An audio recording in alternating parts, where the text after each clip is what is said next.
The Newsday continues here on One News Now. I'm Riza Diaz. Presidential candidate Ping Lacson paid a visit to the Bicol region on Friday. Now, did he make a dent on the so-called Robredo stronghold? Mean Los Baños tells us in this report. Presidential candidate Ping Lacson has visited the Bicol region, the known bailiwick of his rival Vice President Leni Robredo on Friday. Lacson himself admitted that he was not expecting too many Bicolanos to show up in his campaign. However, he is still hoping that many will be converted to vote for them after holding town hall meetings in several provinces. Hindi ganun ka-warm, yung reception. In fact, you were there, di ba? So, it's a matter of fact, pag-mention ng mga names, parang konti lang yung responses na rinig, yung reaction. But then after the open forum, something really changed, talagang na-reverse yung situation. So we'd like to think na yung conversion napakalaki. Kasi naiba talaga. Lacson claimed that even local officials warned him that the region is a Leni country, especially Camarines Sur, the Vice President's home province. But Lacson refuses to believe this. At least based on our experience in Catanduanes, Bicol region in its entirety, hindi Leni country. But of course, everything will be proven on May 9. Lacson also blamed Robredo's camp for spreading fake news that their events in Bicol are cancelled. Panawagan lang natin, we're not accusing her, and most definitely hindi niya alam. Pero she should at least rein in no uncertain terms. Malinaw talaga, huwag niyong gawin yan, please. Siya na mismo makiusap. On the COMELEC panel interview, Lacson said that he will not be able to attend this due to time constraints in his campaign. Looking at the schedule, parang malabo na. Kasi talagang siksik na siksik hanggang May 7. Hindi ko alam paano isisingit. Malamang wala na. Reporting for News 5, Mean Los Baños, we are One News. The Gabriela party list slammed senatorial candidate Herbert Bautista for kissing a female supporter during a campaign rally. Gabriela party list representative Arlene Brosa said that Bautista used the female supporter for his macho power play to boost the Uniteam campaign rally. Brosas added that such acts degrade the capacities of women and normalizes sexual harassment. The incident happened during a campaign rally in Ormoc City, where Bautista called a female supporter to the stage and seemingly forced her into a kiss. The Far Eastern University clarifies that they have been traditionally apolitical after some of its women's volleyball players endorsed the Marcos Duterte tandem on social media. In a statement, FEU said that its students and employees can endorse any candidate. However, it clarified that they do not represent the university. On the other hand, the university's central student organization said that education has always been political and called upon FEU to make a stand. We'll be back with more stories after the break. Keep it here on One News.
You're still watching One News Now. I'm Riza Diaz. The Philippine College of Physicians recommends re-implementing stricter quarantine protocols for inbound passengers. In an interview with 1PH sa Totoo Lang, PCP President Maricar Limpin said that it may be time to reimpose mandatory quarantine for international travelers.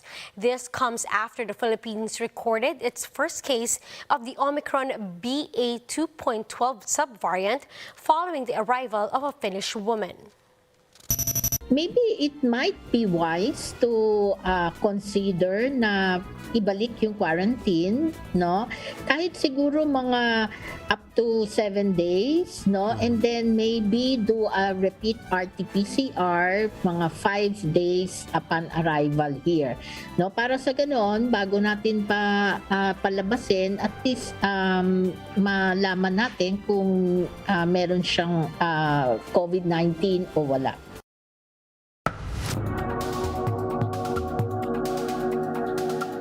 The Japanese yen hit a 20-year low against the US dollar in April, with businesses feeling the inflation pain. More details in this Bloomberg Quick Take.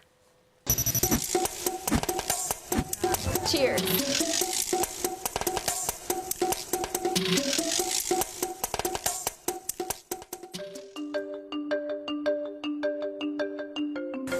As much fun as it is to come to a bar lately here in Tokyo, now that COVID restrictions have lifted, we're facing yet another problem: the weak yen.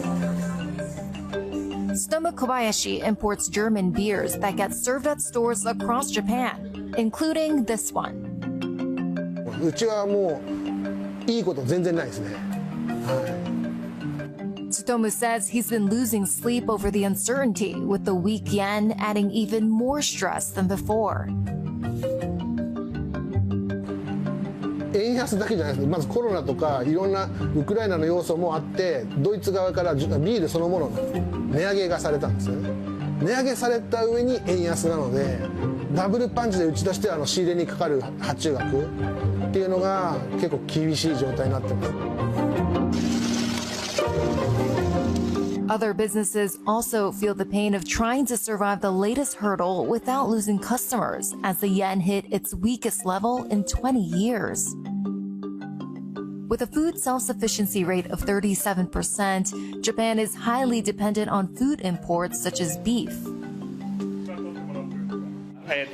変えないようにしたいなと思ってるんですけれども、今円安がすごく進んでますので、このまま円安が進むようだとやっぱこれから仕入れの値段に大きくまた影響してくる可能性はありますので。And even seafood. Japan has been importing salmon from Norway, often sold at supermarkets and used in restaurants for sushi and other dishes.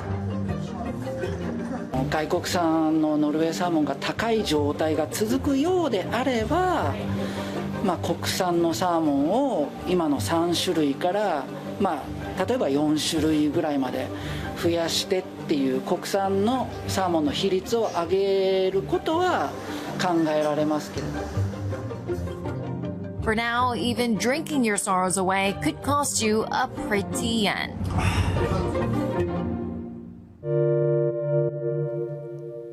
And those are the top stories of the hour. Join us later again at 1:30 in the afternoon as we continue to monitor the day's biggest stories. You can also catch One News on Signal Play app. Register for a free account now at www.signalplay.com and stream One News live anytime, anywhere. I'm Riza Diaz. Mask on, wash hands, and stay safe, Philippines. We are One News.